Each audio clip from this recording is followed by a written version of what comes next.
live. Maybe we're not. Let me just double check. If you guys can hear me, type 1 into the chat right now.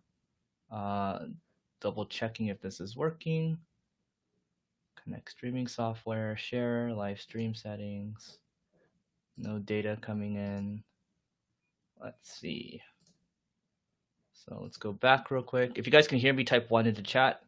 I'm just checking if this is working real quick. Live studio. Undo changes. Blah, blah, blah.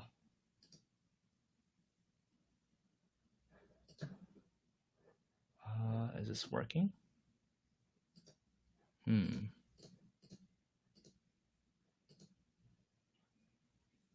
Oh, it shows we're live. So type into the chat if you can hear me right now. We're going to start in about a minute. I'll give myself a little, I'm just checking to see if chat is working real quick. Give me a second. And it looks like I can see 2 people.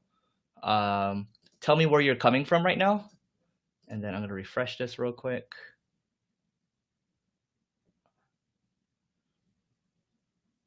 All right, so I'll type, hello, can you hear me? All right, cool. So we're gonna get started. I've been trying to do these every Tuesday at 8:30 a.m. Pacific. And I do these right after my Peloton ride, so right over there after I finish my ride. So you can see I'm pretty sweaty right now. My face is a little red as well. But yeah, I've been doing that to keep myself sane. And yeah, today I wanted to talk about kind of where my mindset's at. Given at least in America, we're probably in week 3 lockdown. People are getting crazy. Being inside all the time, and I think I'm in Los Angeles. Californians in general have been pretty good at staying in so far. We'll see what happens in the next couple of weeks, but yeah, I mean, I wanted to talk about the context of really thinking about how you can build something for the long term during time periods like this. Because if I think about the time that I took over my agency, Single Grain, I took over the company about 6 years ago, almost 7 years ago. And at the time, it was a company that was completely failing, and I had no audience at the time. So I was building my audience at the same time that I was saving the company. And some would say that you should really think about focusing on one thing at a time and then expanding. And I agree with that to an extent. I would just say that without me building the audience at the same time, I would be nowhere near I am right now. And I'm still, I'm always, it's always a continuous journey. I'm not saying like I'm at the end of the journey. I'm continuing to grow, but I'm saying I do not have any regrets about building the audience at the same time that I was trying to save the company. Because you think about it, I was trying to save a failing digital agency. Our blog was only getting a couple thousand visits a month, so it was really getting nothing. I had no podcast audience, so I was, the blog, we're building, we built a content marketing strategy around it. We get 250,000 visits a month right now, which is not bad for a marketing blog. And then, the podcast, that's led to me having 2 podcasts, and then cumulatively get about 1.2 million downloads a month right now. And then the YouTube channel, although it's a much smaller thing right now, it's taking time to grow, and we're at about 33,000. And we don't try to write like a bunch of, catchy headlines all the time and, trendy stuff. I mean, I just keep producing video, and I know it's going to grow consistently. So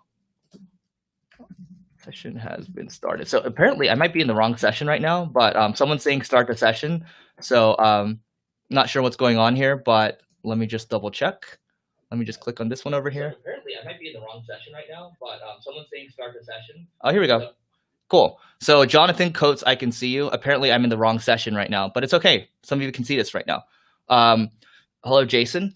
And yeah, I mean, so my point is this, to stop me from rambling, the point is now is the perfect time, if you don't have any audience at all, to build that moat. Because, I always use this quote from the 90s. Bill Gates always said that in the 2000s or in the future, most companies are going to be successful, are going to be media companies. And you have to think of it that way. Because if you're going to do e-commerce, let's say you sell luggage, let's say you sell bikes, whatever you sell exactly, you have to kind of stand for something, and you have to be a brand. And I think without being able to build that leverage, I wouldn't be able to make changes that I want to make right now. So let's say I took over the agency, I didn't build a brand. Now, in times like this, where agencies are losing anywhere from 30, 40 to 80% of their business, there wouldn't be many options for me. The option would be, oh, we need to go get more business, right? And that's not the solution right now because people aren't looking to buy. Let's say agency services. In fact, they're looking to cut down on let's say marketing spend, advertising spend, whatever, right? But having an audience gives me a lot of flexibility because I can say, okay, what is my audience like? Well, my audience likes learning, and then there's a smaller subset, and actually have a really big, much bigger audience around people that might be willing to pay, $10, $15, $20 a month. And sure, I can keep the agency side of things because people are always going to want to work with the agency. But now's the time where I can make drastic changes because my audience has given me flexibility, right?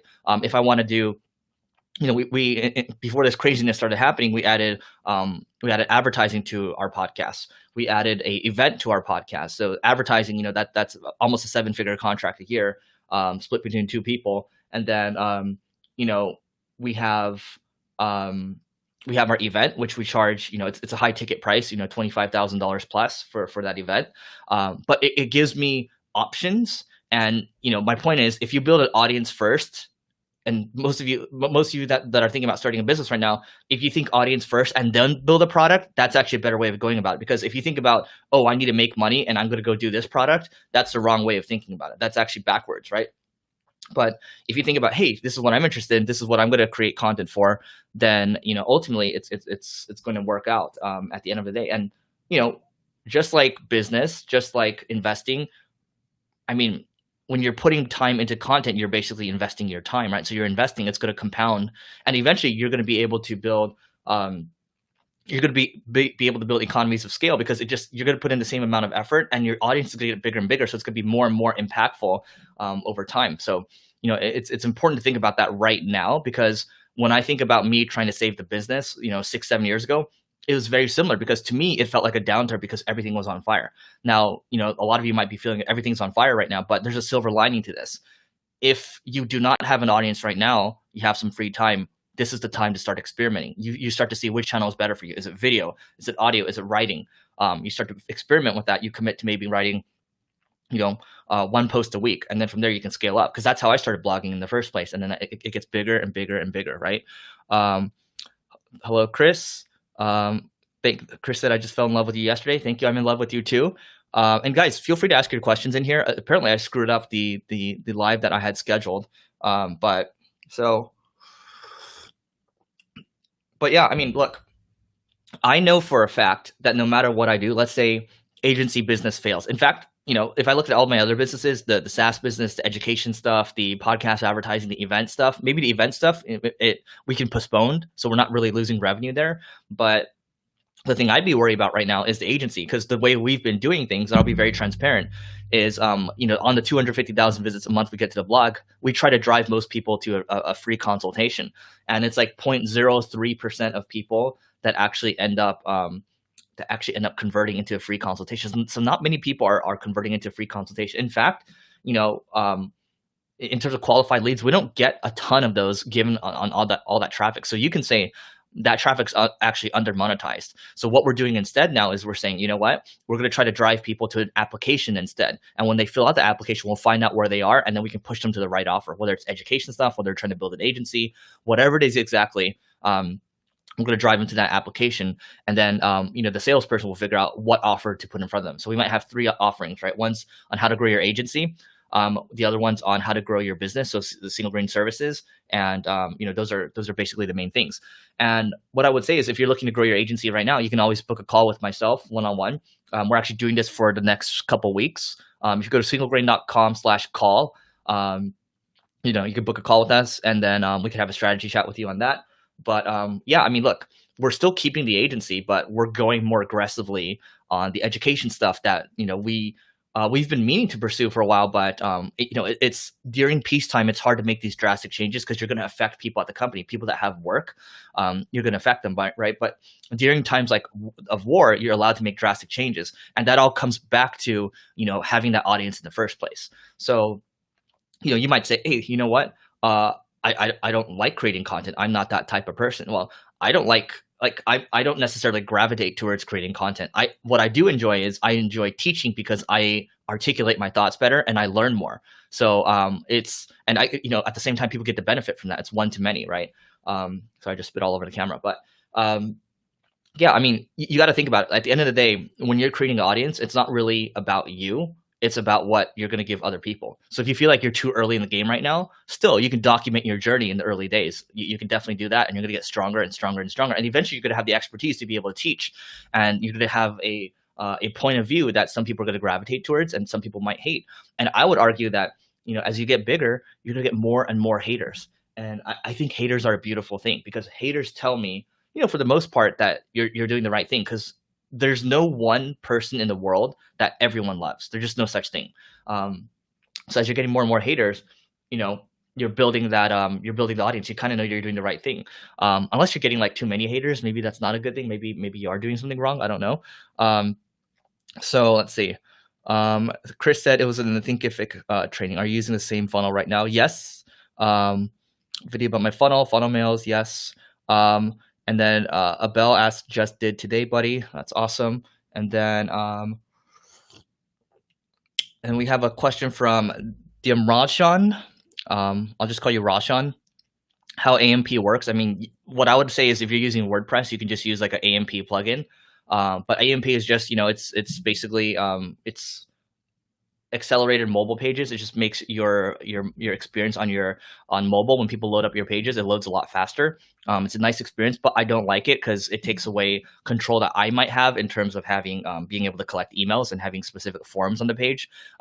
So I don't really like it. I used to have AMP. I don't use it anymore. And then Chris asked, would the leveling up standard package help right now, or is it more long term? Chris, I'm not sure what you mean exactly on that. So the leveling up is that's kind of our marketing training. I guess my question for you, Chris, would be, what is the most important thing for you right now? Are you trying to grow like a consulting business? Are you trying to learn marketing? Like, what's your number one challenge? And then I can help answer you there. But yeah, I mean, guys, like the fact that I'm doing these lives right now at 8:30. I have an all-day meeting in a couple minutes. I'm doing these because it continues to build goodwill and it continues to compound. So no matter what, people always say that the best time to start is yesterday, but the next best time is today. So I don't care who you are. Like when I first started speaking, I would speak to a crowd of like 20, 30 people, get really nervous, and I would just keep thinking about myself. I'd be all sweaty at the end, and I realized, after my first talk, everyone came up to me and they're asking questions. It was for them. And if you could just keep thinking about the other people, what value they're going to get, or if you document your journey, similar to how Gary Vee does it, you're going to see over time, you do have a lot of insights to share, and people can kind of learn from what you're doing. And I think that's really helpful. And that takes a lot of the onus off of you. And I think, you don't need a camera like this. You can just use your iPhone or Android device, whatever you want to use. And you just start shooting videos. And look, it's going to be embarrassing in the beginning, probably, unless you're like a natural. I would just say I just go and do things. I always, like, my learning curve is always like, it's always like this, and all of a sudden it just shoots up, right? So I always suck in the beginning. Like I suck most people in the beginning. I think I said morning, but in the beginning, podcasting, didn't know how to interview people in the beginning, but I got better and better over time. You study other people and you do that, right? And if you see a bunch of people doing interview podcasts in your niche, maybe you do something else. Maybe you do a daily podcast, like how I do with Marketing School, like 5 to 10 minutes a day. And yeah, I mean, I think there's really no excuse. I think if you want to build leverage right now, forget about what you want to sell, unless you're really passionate about like selling, I don't know, electronics or whatever. But you build your audience first, and then everything else sorts itself out afterwards. That's why a lot of people, I think during periods of time like this, they're looking at, what businesses can I buy right now? What media properties can I buy right now? That's the leverage, because